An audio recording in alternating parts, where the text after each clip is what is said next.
Let's talk about the new offering from FIS for margins. Tell me about it and why are you guys building this? We have a new product we call FIS Clear Derivatives, which is an overall rebuild of all of our core middle and back office systems. As a part of that investment, we have built a new standalone margin calculation. So, as part of our back office support currently, one of the big values we bring is that on the over 100 different markets we cover, we're able to produce initial margin calculations for firms holding positions. Talk to me about security, because if I'm in the cloud and asking it initial margins, I'm sending my positions up into the cloud. Security and privacy are big concerns everywhere.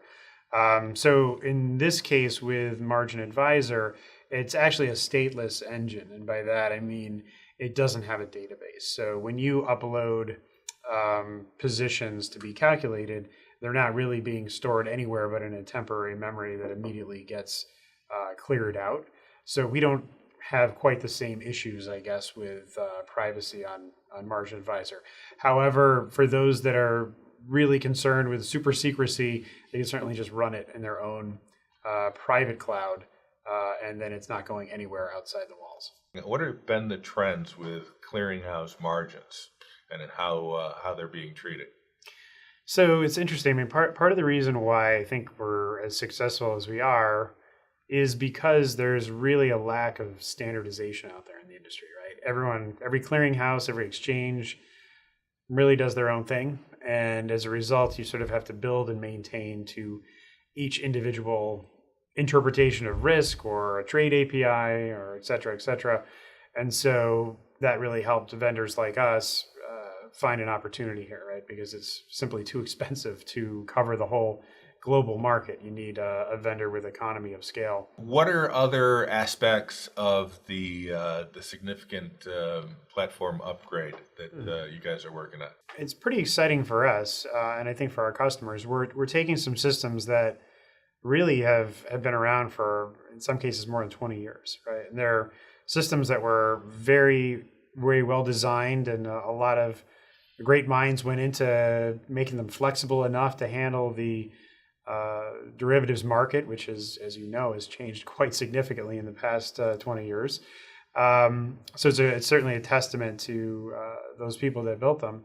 But as we enter into a new age, really, of technology where so much more is being done on digital devices, where cloud architecture is becoming more the norm than the exception, where robotics and artificial intelligence are increasingly being worked into the systems we use, we just needed a new platform, right, that could carry us through the next 20 years and continue to provide our customers with a stable and efficient platform. What kind of products are you seeing demand for crypto products? Demand is maybe a strong word. I think there's a lot of interest in crypto.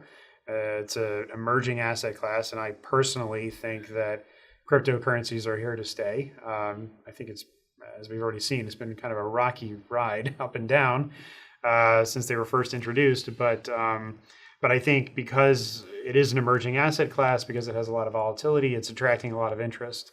And I expect that interest will probably drive people to demand derivatives that help them hedge and or speculate on those underlying cryptocurrencies. What's the risk to FIS from blockchain, and are you working on anything?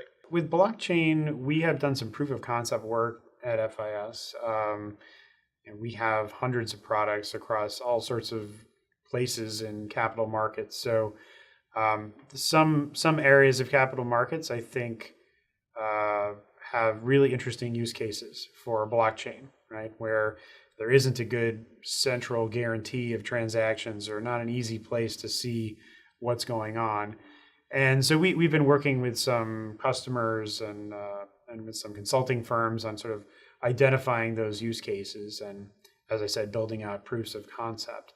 I think the risk overall is the risk to everyone, right? With any disruptive technology, you just don't know how it's all going to lay out. Like I said, what we've done now is kind of familiarize ourselves with the technology and looked at use cases and looked at applications so that when we do identify places where it's going to have a significant impact, that we can be investing and participating in the early stages, right? And finding early adopters or new entrants to the market that we can partner with and be part of that process.